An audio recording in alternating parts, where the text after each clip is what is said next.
दोस्तों आपके अपने चैनल फिन ब्रिलियंस पर आपका दिल से स्वागत है। और दोस्तों अक्सर हम जब निवेश करते हैं, इन्वेस्टिंग करते हैं, तो हमारा मेन फोकस होता है कि हमारे पास जो कंपनी है उसका परफॉर्मेंस कैसा है।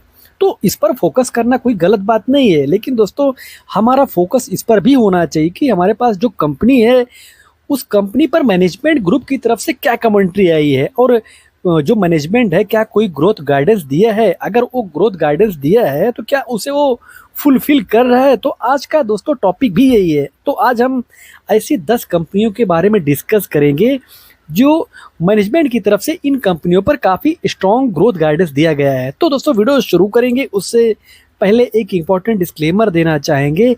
ये video just for study purpose के लिए है, इन्फॉर्मेशन पर्पस के लिए है।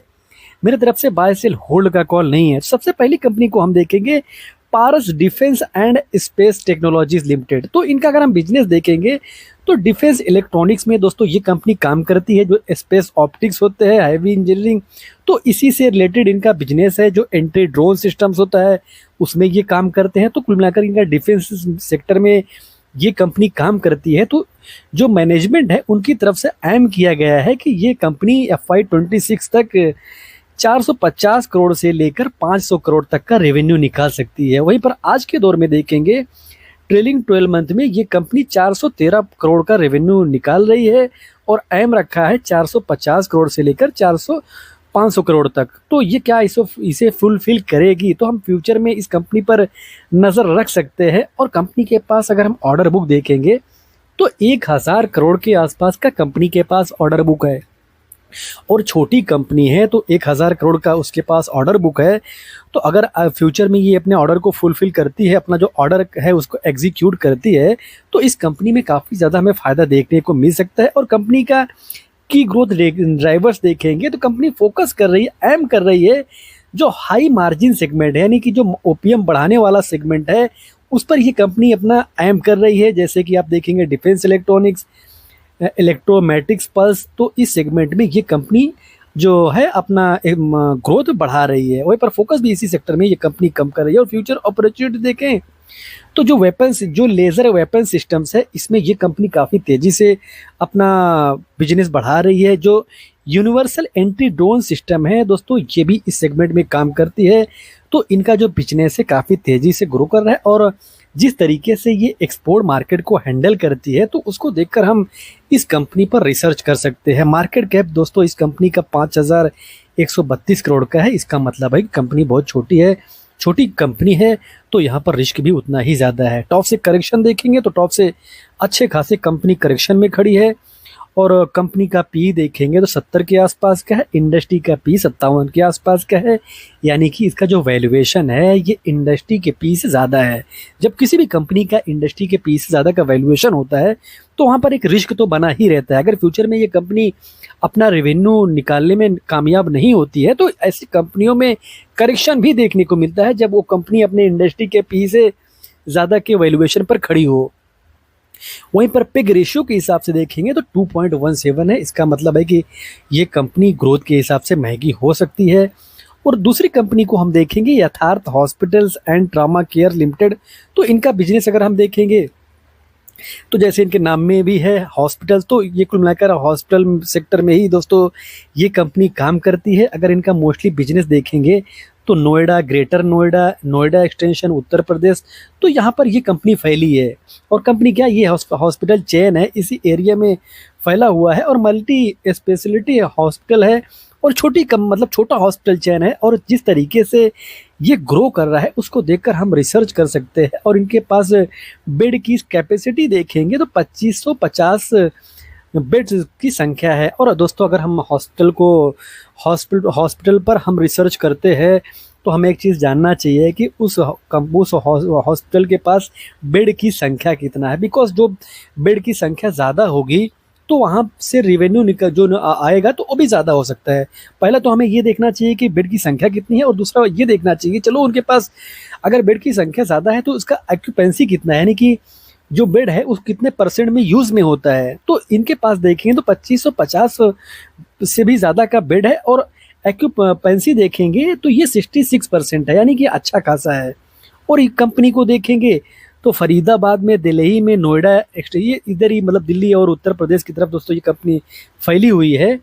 और इसको देखेंगे तो ये एक्सपेक्ट कर रहे हैं, और एक्सपेक्ट नहीं कर रहे हैं बल्कि ये दोस्तों इन्होंने अपना ग्रोथ गाइडेंस दिया है। क्या दिया है कि अपना FY28 तक अपना जो कैपेसिटी है, यानी कि बेड की जो कैपेसिटी है, इसको लगभग लगभग डबल करने वाले हैं। और कितना कर देंगे तो 5000 बेड तक ये पहुंचाएंगे। और कब तक? ये 25 से लेकर 28 तक। इसका मतलब है कि दोस्तों ये कंपनी आने वाले 2-3 सालों में अपना जो बेड की संख्या है काफ़ी बढ़ाने वाले हैं। अगर ऐसा करने में ये कंपनी कामयाब होती है तो बेड की संख्या अगर इनका बढ़ता है तो आने वाले वर्षों में हम इस कंपनी में कुछ पॉजिटिव देख सकते हैं। वहीं पर कंपनी का जो मार्केट कैप है ये काफ़ी छोटा है, तो रिस्क यहाँ पर भी काफ़ी अच्छा खासा है।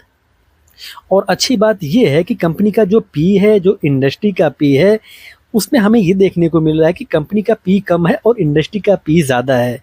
इसका मतलब है कि कंपनी एक अच्छे जगह पर खड़ी हुई है। पिग रेशियो के हिसाब से भी हम देखेंगे तो कंपनी का जो पिग रेशियो है ये फेयर वैल्यू के आसपास हमें नज़र आ रहा है।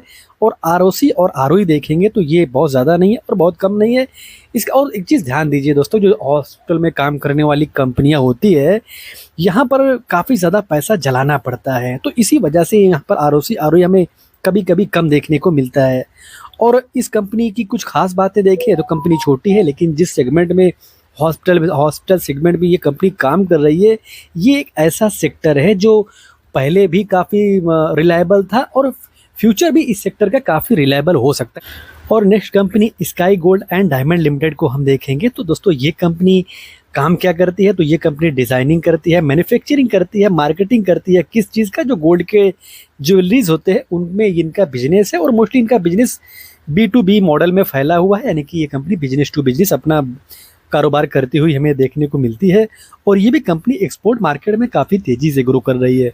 और आप देखेंगे जो दुबई हो गया, कतर हो गया, बहरीन हो गया, तो इस जगह पर इस कंपनी का काफ़ी मजबूत पकड़ है। और अमेरिकन मार्केट में भी ये कंपनी अपने एक्सपेंशन करती हुई नज़र आ रही है, तो हम इस कंपनी पर भी नज़र रख सकते हैं।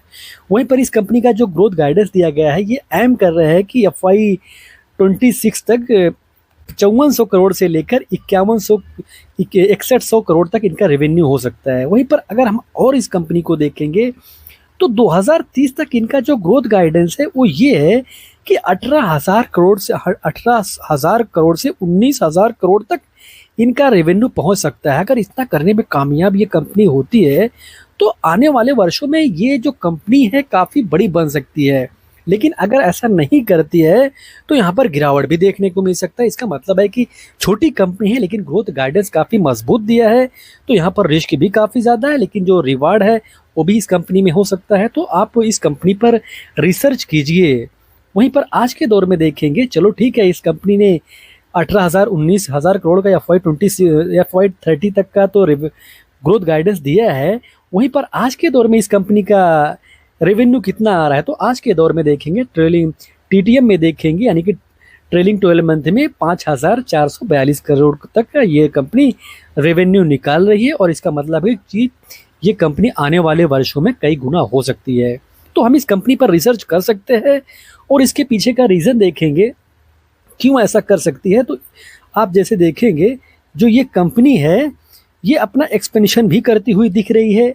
और मार्जिन को देखेंगे तो ये अपना जो मार्जिन है ये 6.2% से बढ़ाकर 7.5% तक कर सकती है। और अगर ऐसा करने में ये कंपनी कामयाब होती है तो इनके निवेशकों को काफ़ी बड़ा फ़ायदा फ्यूचर में मिल सकता है। तो हम इस कंपनी पर नज़र रख सकते हैं। और इसका भी मार्केट कैप छोटा है, तो छोटा मार्केट कैप है तो दोस्तों दोनों चीज़ पॉसिबल है।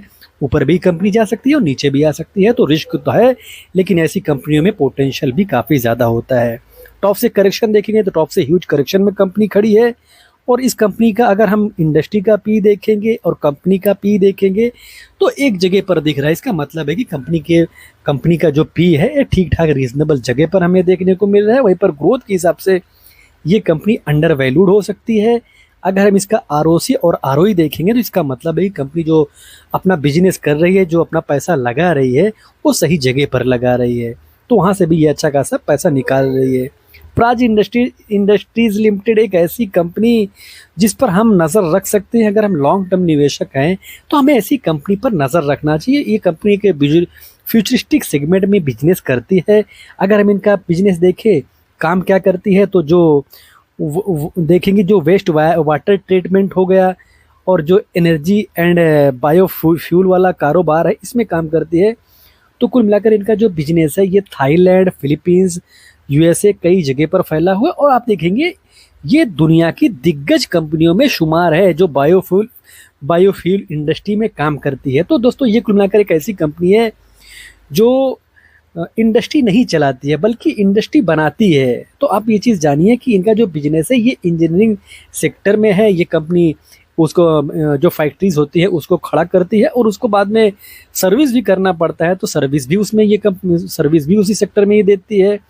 और आने वाले वर्षों में अगर हम देखेंगे तो गवर्नमेंट भी अगर आज के दौर में 20% का जो बायोफ्यूल है ये ऐड कर रही है, तो ये आने वाले वर्षों में एथनॉल का ब्लेंडिंग है ये 25% गवर्नमेंट कर सकती है। अगर ऐसा करती है तो इस कंपनी को डायरेक्ट फ़ायदा मिल सकता है।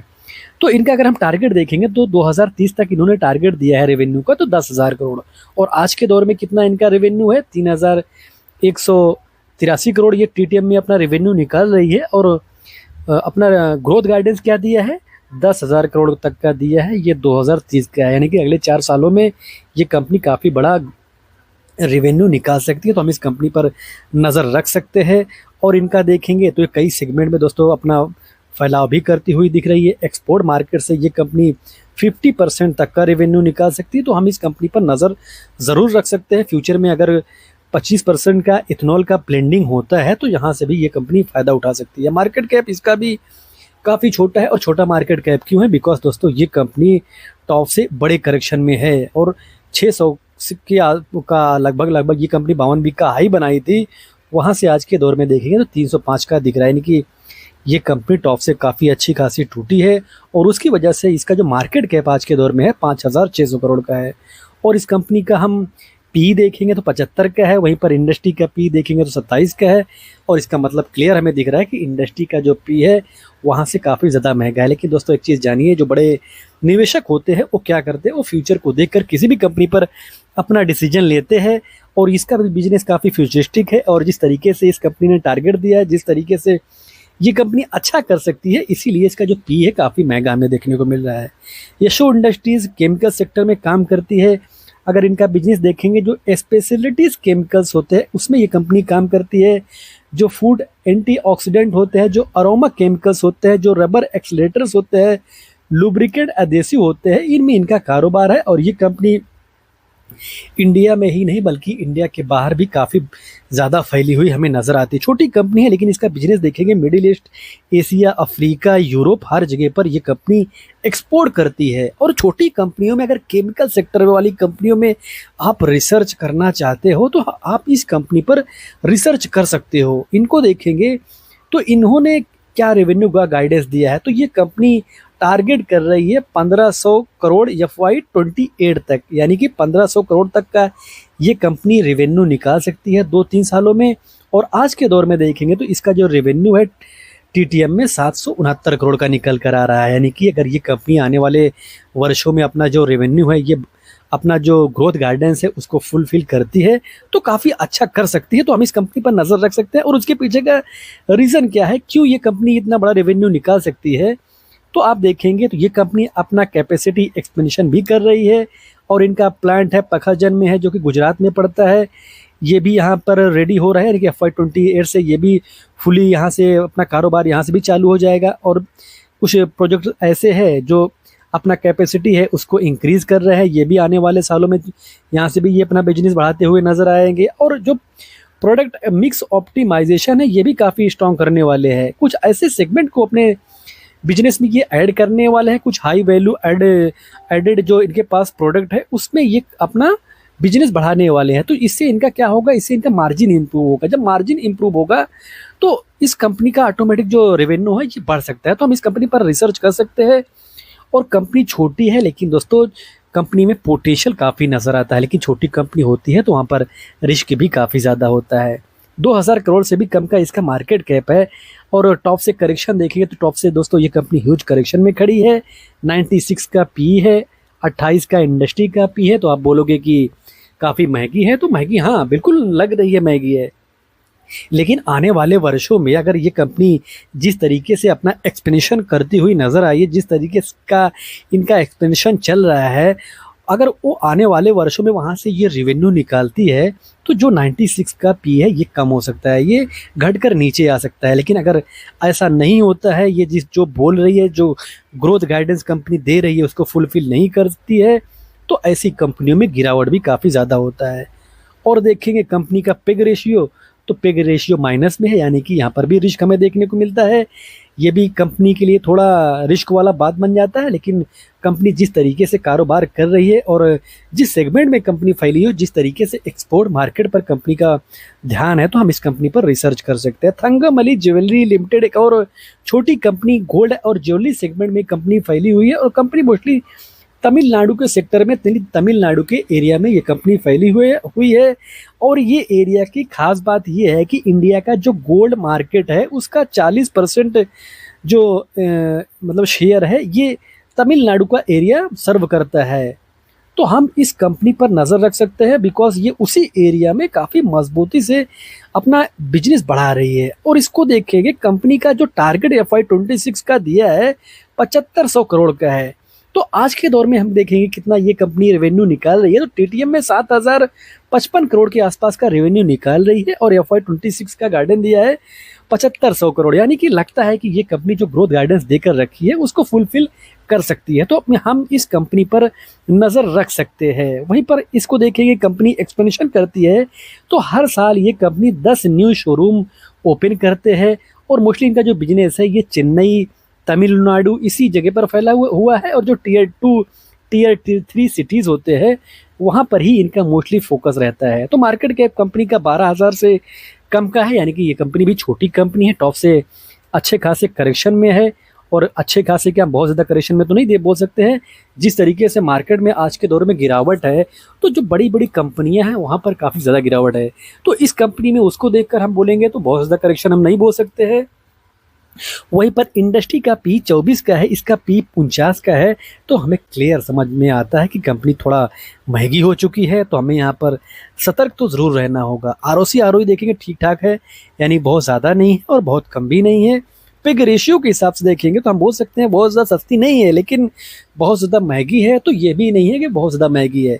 तो आप महंगी है या नहीं है, पिग रेशियो के हिसाब से आप इस पर रिसर्च कीजिए और पिग रेशियो पर भी आप आंख बंद करके भरोसा मत कीजिए। KPI ग्रीन ये भी एक दिग्गज कंपनी है जो ग्रीन एनर्जी का सेक्टर है। जिस तरीके से इंडिया में ये सेक्टर ग्रो कर रहा है और जिस तरीके से इसका फ्यूचर नज़र आता है इस इंडस्ट्री का, तो हमें इस कंपनी पर भी रिसर्च ज़रूर करना चाहिए।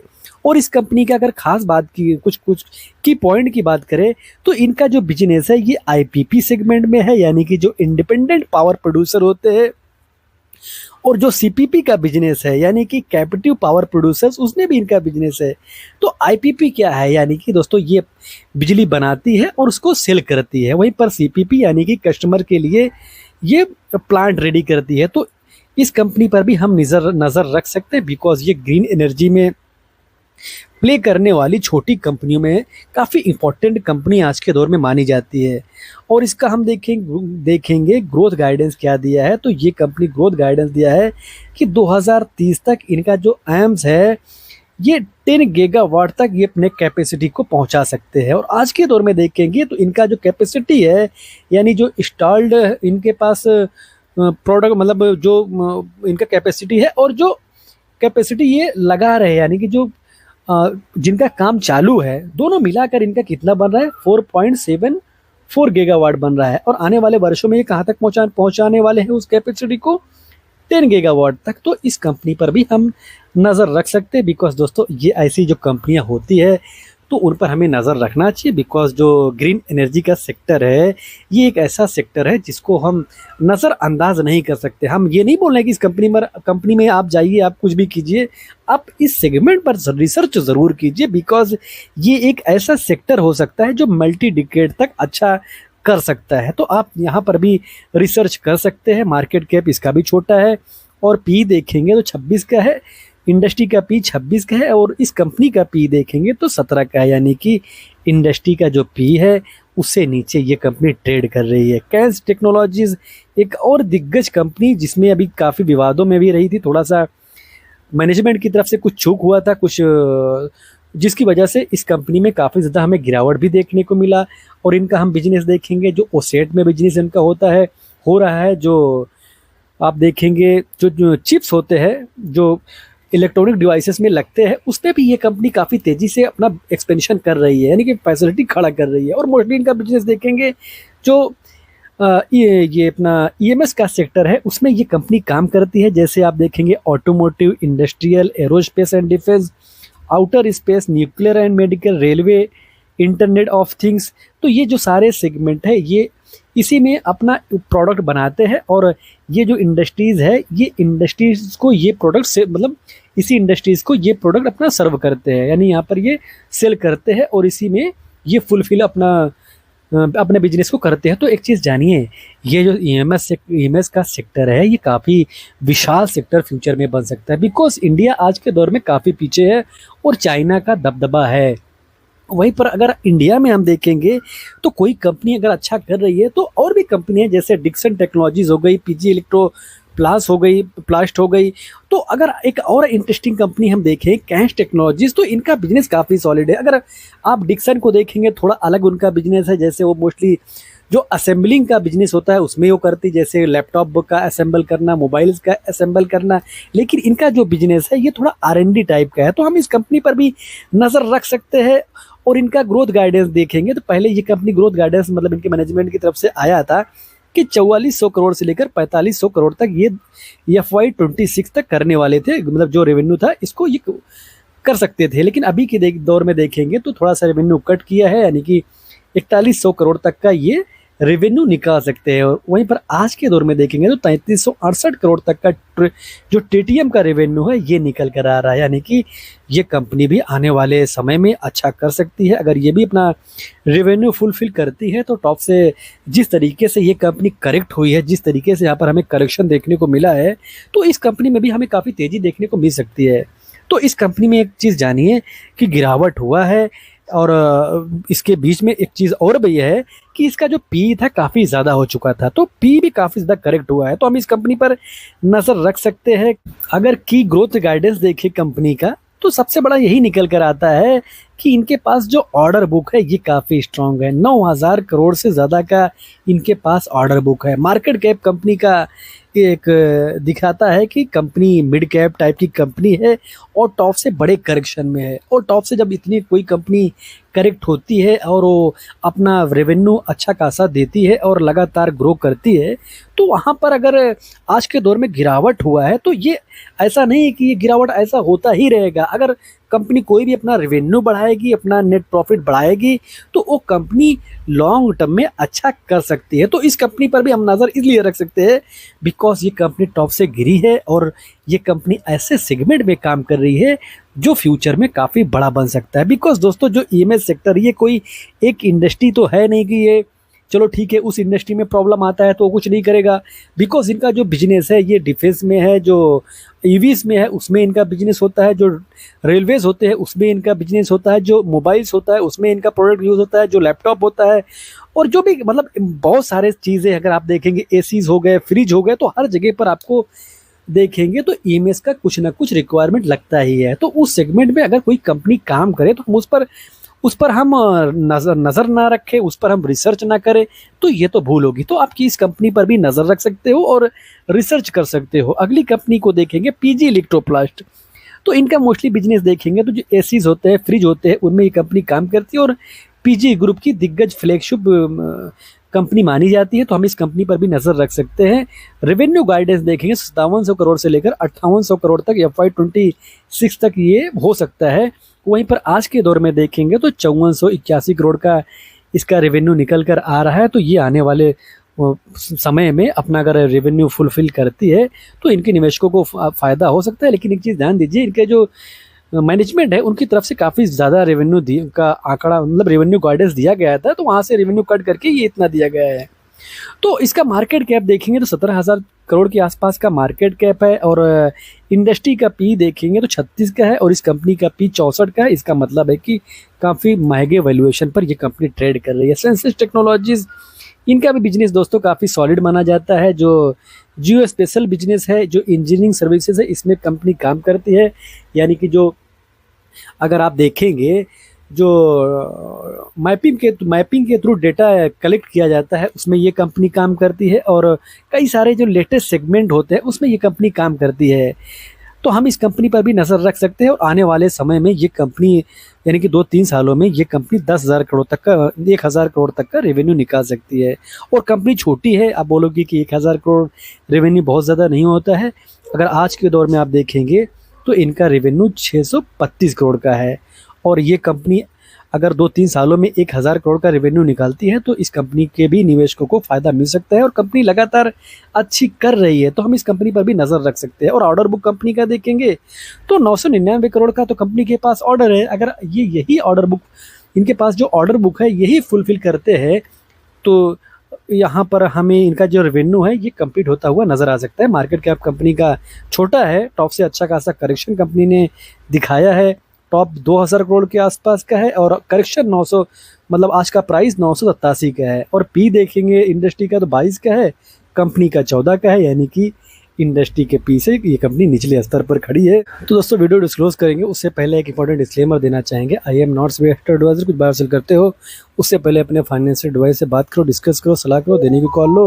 अगर आपको वीडियो इन्फॉर्मेटिव लगी हो तो वीडियो को लाइक, कमेंट, शेयर करें, सब्सक्राइब करें। मिलते किसी नए वीडियो में एक और इन्फॉर्मेटिव टॉपिक के साथ। तब तक के लिए दोस्तों हैप्पी इन्वेस्टिंग।